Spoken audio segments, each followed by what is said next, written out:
Now let's go on to see some of the aggregate planning options that we have. For example, we can change our inventory levels. What are the advantages? The changes in human resources are gradual. We don't have abrupt production changes, but it has inventory holding costs.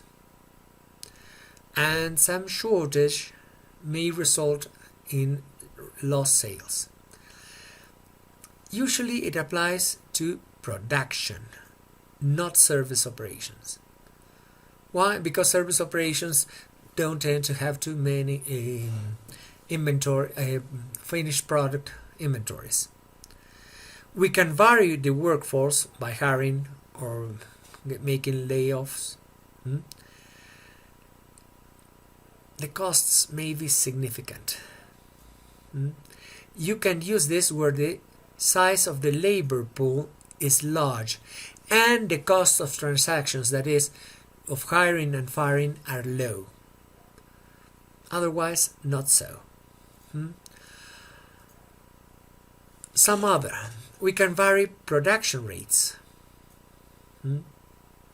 Yes, it matches all the seasonal fluctuations, but we have to pay overtime. And we have tired workers. Usually they would say, but workers don't get tired. Wait a second.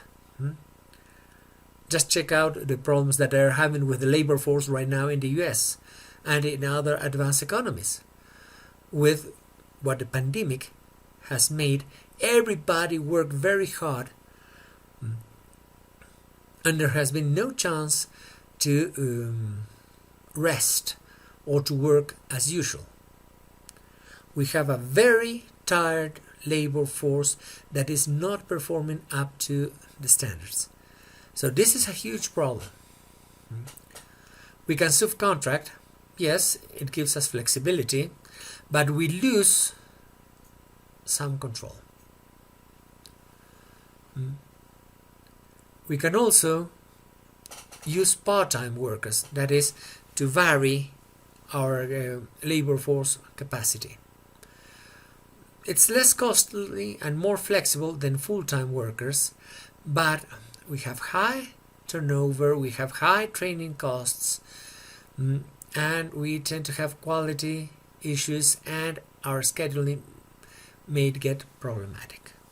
It's good for when the labor force is a commodity, that is, for unskilled jobs. We can try to influence demand. Yes, discounts may draw new customers, but there will be uncertainty in demand.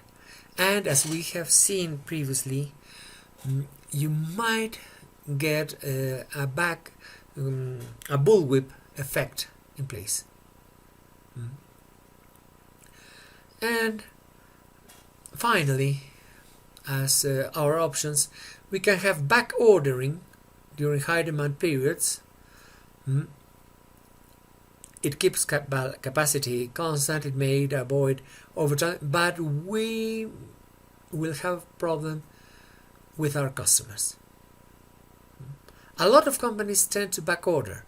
Yes, until a competitor arrives and then you're done for. You lose that customer, and customers don't tend to come back. Once they go, they leave for good. And we can have counter-seasonal products and service mixing. Yes, but it is difficult to have products or service with opposite demand patterns. Sometimes it's not possible.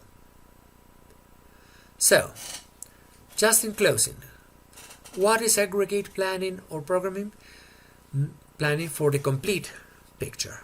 How many tons of metal, how many cars, whatever. What are the requirements? Good information. What is the nature of aggregate planning? Some appropriate AP strategies that we saw, all four, and we saw how those strategies can be applied through its options. As always, I thank you for your attention, and I hope to see you in the next video of this series. Bye for now.